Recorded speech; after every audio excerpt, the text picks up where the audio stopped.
Using his freedom of speech to its fullest extent, it's John James and Freedom's Pep Rally.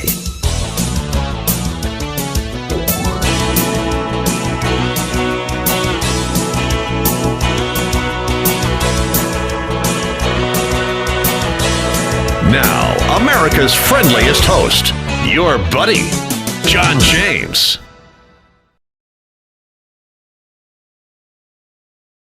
We've got a special guest this hour, and I would like to thank Braden, and I'm so pleased that I got it right. Braden Boucek is here, and you work with the Southeastern,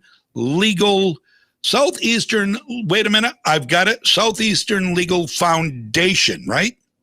That's correct. I work with the greatest team on the planet. And you are, you're a constitutional scholar, and that is, in and of itself, that is nothing less than a breath of fresh air, because we need people who understand the Constitution and understand what real equality in America means. I couldn't agree more. The Constitution is a marvelous document, and the guarantee of equality is one of the most important promises in there. I wouldn't go so far as to say it's the most important promise, but I will go so far as to say it's the one we've had to fight and die the most for. And we're still doing it, and we've still got soldiers putting themselves in harm's way today to stand for it. And in the meantime, while we have soldiers in harm's way, most recently coming back from Afghanistan at a very too rapid a pace, I think, we have, it seems like a whole group of people without naming a political party or a political ideology. I think we know who I'm talking about. We have a whole group that sees the Constitution as an impediment, and they continually walk all over it like it's non-existent. And the scary part is, Braden, to me at least, maybe you can correct me on this, but it seems like they're never even called out on trampling all over it.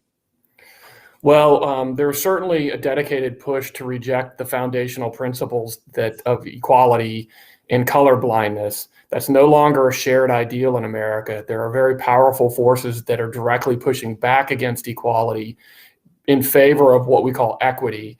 Equity sounds a little bit like equality, but they're very different.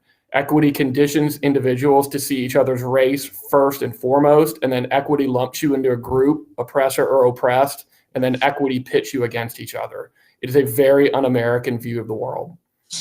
Now, why are they doing this? Why are they trying to divide us? Well, I can only speculate as to what people's personal motivations are, but the agenda is very clear. The agenda is to destroy the America that's built on individual liberty and rebuild it in the mind of utopian fantasy of collectivism. And the way we do that is by convincing each other that America's founding promises are a lie, and that we are all systematically oppressed or oppressors, and that's a prelude to handing over power, money, and control to central planners who want to remake America in the image that they prefer. But America's a land of individual liberty. It is utterly incompatible with collectivism. Absolutely. Collectivism can also be defined as, and again, correct me if I'm wrong, they call it democratic socialism, but socialism, Marxism, eventually communism, those all fit under the collective umbrella, correct? I would agree with that concept. At its core, though, the larger question is, what does the government exist to do? Does the government exist to protect individuals and individual liberty? Or does the government exist to protect groups of people, in which case it can actively discriminate against individuals? And that's what equity calls for when it calls for things like discrimination against people of some races in order that other groups might benefit. Now, one of the big things that you have been fighting, and I'm sure there are just a ton of examples, and I'd like to get as many as we can in the short time we've got. But one of the things you've been fighting is the loan forgiveness that Joe Biden, at first, you know, on its face, when you say, you know, farmers are having a very tough time. We support our farmers. We care about our farmers. So we are going to forgive some loans that farmers sorely need to continue producing and continue surviving. But it's a little bit more complicated than that, right? This fight that you've been undertaking and have been successful at, by the way. Yeah, that's absolutely correct. Simply put, though, the farm loan cases that we've taken on are just cases about battling back state-sanctioned racism.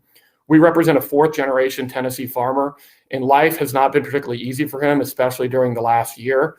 And then President Biden signed a law into effect that denies him farm loan forgiveness purely based on his race. If he was not white, he would be eligible for farm loan forgiveness.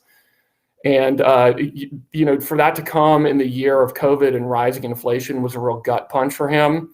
Fortunately, the Constitution does not permit this type of discrimination based on skin color. And we've got a federal judge that's agreed with us. And we obtained a nationwide injunction halting enforcement of the program.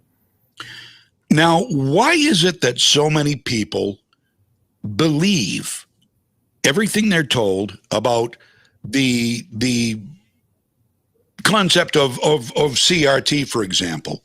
First of all, I'm sure you've dealt a lot with the critical race theory debate going on now.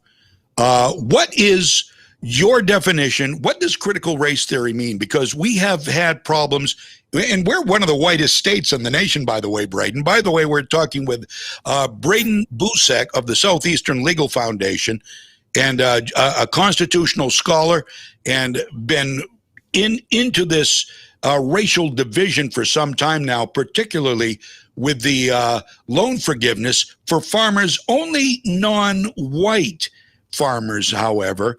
I've been getting a lot of pushback on critical race. Well, we aren't teaching critical race theory. Critical race theory isn't what you think it is. Critical theory, in my mind, is based on critical theory, which is, not a long jump to go to critical race theory, telling the white people, you and I, that we're oppressors, and telling people of color that they are oppressed. They're setting us up to hate each other. Is that basically it? Yeah, critical race theory teaches individuals to see each other's skin color first and foremost. It not only teaches them how to be racist, it teaches them that they should be racist. And I'm sort of not interested in playing the whole verbal shell game that is this critical race theory or isn't it? The important thing is, do we have schools, places of employment, or is the government treating individuals differently based on their skin color? That's what's illegal. That's what's unconstitutional. Absolutely. And there are laws set up to protect us from that. Now, I have, because I have said I don't believe in, I don't believe there is systemic racism in America. I have also said I don't believe that there is really white privilege in America. For that, I was called racist. A restaurant in the and this is on a public post. Somebody started this meme that went viral. Posting out all the community members who are racist. I was on the list. Owner of a very popular local restaurant was on the list because she took the time to thank the local police for what they do. So she's racist. She's being thrown under the bus. What is there to prove their point? I mean, where is there any proof that America is systemically racist and that people don't have an equal opportunity? And in your opinion, Braden, if you would, and I hope I'm not getting too far ahead of myself here, but I'll let you take first things first.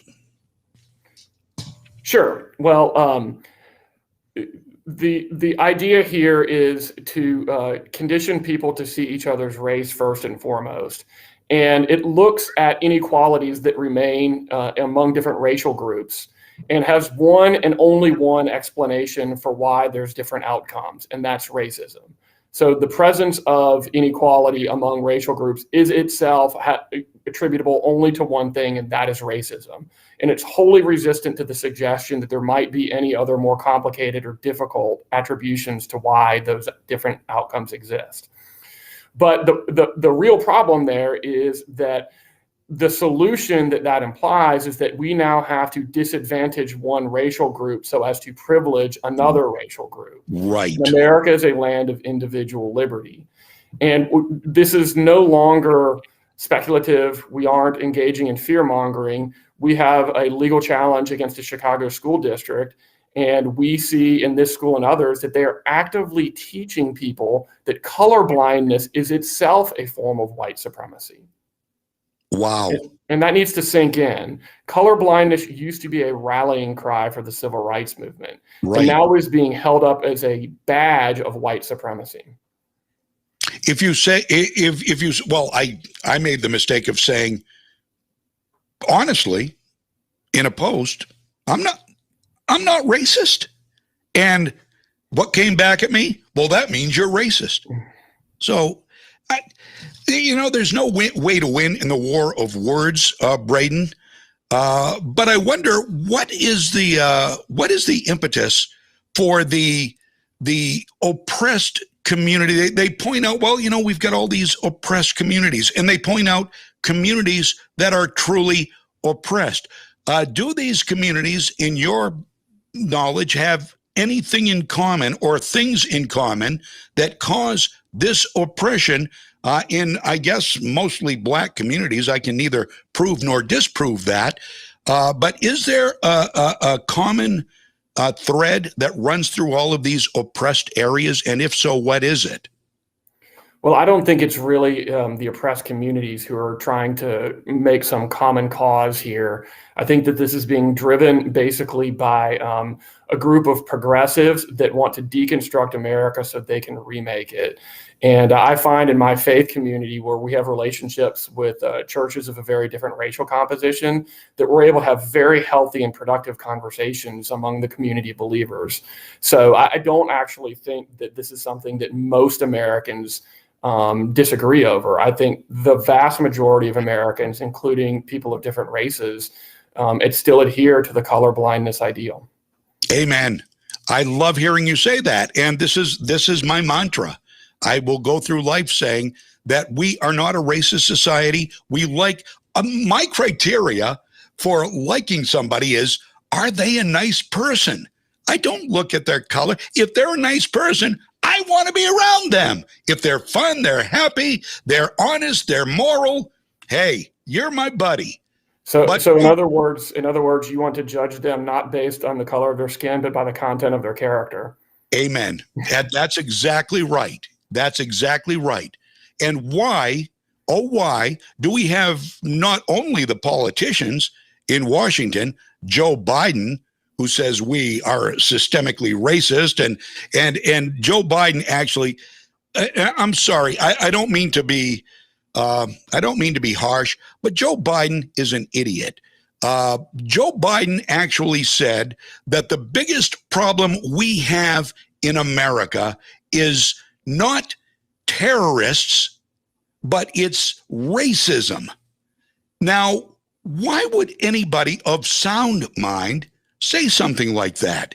Is it to drive the wedge? Is this part of the plan you think they have to drive a wedge between people and make us hate each other? Is this on purpose, Braden? Well, if the goal is to amass more power in Washington, D.C., you need a reason to do it. And in particular, if your goal is to remove the constitutional limitations on the exercise of power, you need a reason to do it. And racism has become a convenient catch-all explanation for the wholesale rejection of individual liberty, the Enlightenment, and all the principles upon which America was built. Amen. Now, that's all absolutely true. What do we do? I mean, how do we push back? We've got the primary, secondary schools. We've got professors in the universities. They're all teaching the children and the young adults that America is evil, and they are believing it. They're indoctrinated. They aren't going in with a strong mind, and they're coming out indoctrinated. And sadly, there are a lot of people who are what we say old enough to know better, who also drink the proverbial Kool-Aid. How do we fight back? What is the best way in your mind? And you do it every day. I mean, this is your job as a constitutional law expert. Well, the most important thing we can do is take back our communities. This is not a representative mindset. There's just a lot of people with access to power who are pushing it. So we've got to stop complaining and stop being angry, and we've got to be in control and impose our values in the schools. And parents have more options than they ever have before. They woke up during the pandemic to see what was going on in their schools, and they have every right to be upset. At Southeastern Legal, we do the hard work of defending Americans against state-sanctioned racism. Our goal is to ensure the basic American promise, which is that all men are created equal, irrespective of their race. We've been doing this for many decades now. We've taken cases to the United States Supreme Court, and we've won them, and we're going to do so here. I love to hear that.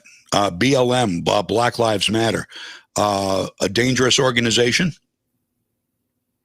I can't comment on whether it is or is not a dangerous organization, just because there's so many ways in which that movement and that idea has been defined. And there's various aspects of what comes under the BLM umbrella that mean different things to different people. Right. Because nobody really, on its face, you really can't disagree with the sentiment of Black Lives Matter. And because that they get you there. But when you look at the corporation, Black Lives Matter, and what they have tried to do and how they have actually, the corporation, not the people going out and protesting with a pure heart for pure reasons, but the people who are doing the campaigning for the organization have, it seems to me, have done more harm for Black communities than good. Is that fair? Well, what I'll say is I don't care what T-shirt you wear, and I don't care who you vote for. If you stand on behalf of Americans and treating them equally, irrespective of their race, I'm on your side. And if instead your viewpoint is that we should treat different Americans differently based on their skin color, I'm against you, and it's that simple. That's easy enough, and that's very good. And you have books out, and I want to cover some of the stuff that we can go to learn more about you and learn more about what you're doing to make us one America instead of a bunch of factions fighting each other and angry at each other. Sure. The best thing that anybody can do is go to our website, that's southeasternlegal.org. And you can also follow us on Twitter, that's SLF_Liberty. And, we are deeply appreciative of all of the support we have. We're right in the middle of the fight right now, and we believe that we were made for this moment. And again, I do work with the best legal team on the planet, and we've been doing this for a long time and are really good at it. That's terrific. And it's southeasternlegal.org? Yes, sir. Okay. And what are how many books do you have? Braden Boucek, by the way, leader of Southeastern Legal Foundation, or is it Federation? Foundation is right? Foundation, yep. Okay. And what are the books you have out? I have never been published as a book author. I've been published as a law review author.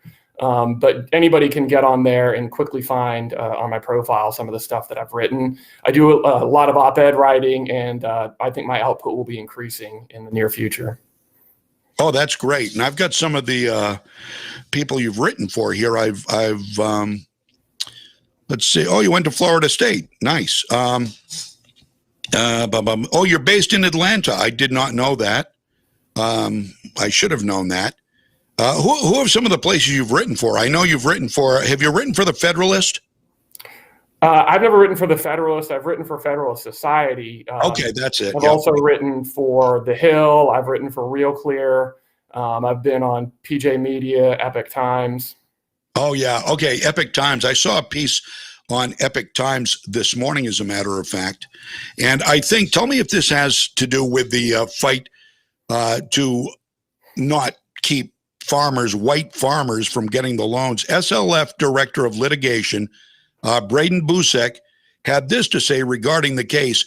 Today's victory again proves the Constitution does not allow the government to treat its citizens differently based on their skin color. State-sanctioned discrimination is wrong and unconstitutional. Correct. That was in reference to when we obtained the injunction in the farm loan case. Okay, now, wouldn't you think before they do this stuff, before they put out these edicts and these plans, they would check with the Constitution? And no, I would instinctively know, and I'm not a constitutional scholar, But I would instinctively know, if we don't make these available to everybody, that doesn't even sound right. That doesn't sound legal. Yet you have these brains in Washington making these rules, which are clearly unconstitutional, and trying to force them through. And sometimes, if there's not somebody as astute as you on the case, they get it done. And it goes on for a while until they're called out on it. And then, oops, made a mistake. Yes, it would be wonderful if policymakers considered their constitutional obligations more deeply when they enacted policy, especially policies like this that were sure to be challenged. The founders did not think it was just the role of the courts to rule on the constitutionality of things. They thought that each branch of government had an independent obligation to decide whether or not something was or was not constitutional. So, for instance, the Supreme Court said, like, the First National Bank was constitutional, and Andrew Jackson said, "I disagree," and vetoed it. Checks and balances, you got to love it. But sometimes, we're humans. Sometimes people miss things. Some people do the wrong thing. Thank goodness we have people like you who are watching. You're a watchdog. I mean, and you're good at what you do, clearly. And congratulations and thank you for all you do to help bring us together instead of letting us fall apart like it seems progressives want us to do. Do you fear for our constitutional republic now, Braden? Well, I fear what would happen if we tear down all our constitutional guardrails, but I'm here to tell you that the Constitution is strong. In some ways, it's stronger than it's ever been. But the main thing that we need is for people who love the Constitution and love liberty to take back the culture and the political wheel. Because if we lose the culture entirely, then none of this will matter. Litigation will just buy us time. But that's why the work that you do is so important, because we have to get back into the frame of mind where we see constitutionalism and individual liberty as true virtues and the desired end goal. That is absolutely you so well said. And we're getting a lot of comments here, just saying, great job, smart guy, hell yeah, he rocks. We're getting some great comments on you here, Braden Boucek, and you're very popular. You're very good, and you certainly are a uniter. We need more uniters and less dividers. And I love the fact that you say the Constitution you think is stronger than ever now. And do you see a lot more people who are Constitution freedom-loving Americans out making noise, where before a lot of us have sat back and we haven't wanted to make too many waves, and we just want to, we want to stay in the background. Now's not the time to do that, right? I couldn't agree more. And, I think we all sort of coasted in the post-World War II consensus, but that consensus is over. I don't think we should panic. I think that we're reverting more back to a historic norm where we're such a different group of Americans with very different values. But it's useful to remember that, like, as difficult as these times might be, Valley Forge was worse. Pickett's charge was worse. Storming the beaches at Terror were worse. Each generation has its burdens to bear if we want to secure liberty. And in the grand scheme of things, like, if we have to go back and, win a school board race, that's a lot easier than those other events. That's very well put. You're right. All we have to refer to is history. And history is always softer in the rear view than what we're living today is. Today, it's sometimes, I'll be honest with you, Braden Boucek, it seems hopeless for our country. But more and more, I'm hearing people like you say, it's not. We just need to stand up for what's right. Sitting it out, sitting on the bench, not getting in the game, really at this point isn't an option. We've got to get in there. We've got to fight for what's right. We've got to fight for all people, not just our race or our ethnicity, but all people, because we are all created equal and we are all treated equal. And inequality is only, I think, in the mind. And you've got to start looking at reality. I don't know where some of these ideas come from, that there is no equality, but there are laws in place. There are people doing amazing things of all races. And if you're having a tough time, you could be white, you could be black, you could be Asian. I mean, we all have a hard time. And There is no privilege for any of us. Freedom is a rough road, and it comes with risks, but anybody can make it. Wouldn't you say that? I totally agree. And I think that conservatives need to find confidence in our nation's great and amazing history and go from there to being confident that the Constitution is capable of withstanding these challenges. I know that there's dark things out there that are seeking to divide us and tear our country down, but I promise you that the day is not any darker than the day before the Battle of Antietam. And it's the single bloodiest day in American military history. America won it, and Abraham Lincoln used the opportunity to issue the Emancipation Proclamation. This is always a country that has struggled with its demons, but we've always struggled to perfect ourselves, and we're going to continue to do so. Thank you for that. Thank you for your hope. Thank you for your words of hope, and thank you for what you do. And I hope we can have you back here again sometime, Braden. I'd love to do it. We have very strong constitutional antibodies in this country, and I look forward to continuing to rely on them. And we don't need any vaccine to keep them, do we? I leave that to each individual's choice. I love it. It's Braden Boucek, Southeastern Legal Foundation. Thank you so much for joining us. Thank our friends over at Right America Media One over there too. And thank you for your wise words today. I needed to hear them. That's from one of our listeners. And people are happy. People are happy seeing you and hearing those positive words, Braden. You're a good man. Well, good. But thanks for having me. I've really enjoyed it. And thanks to the audience as well. Thank you, buddy. You have a great day. Thank you. Bye now.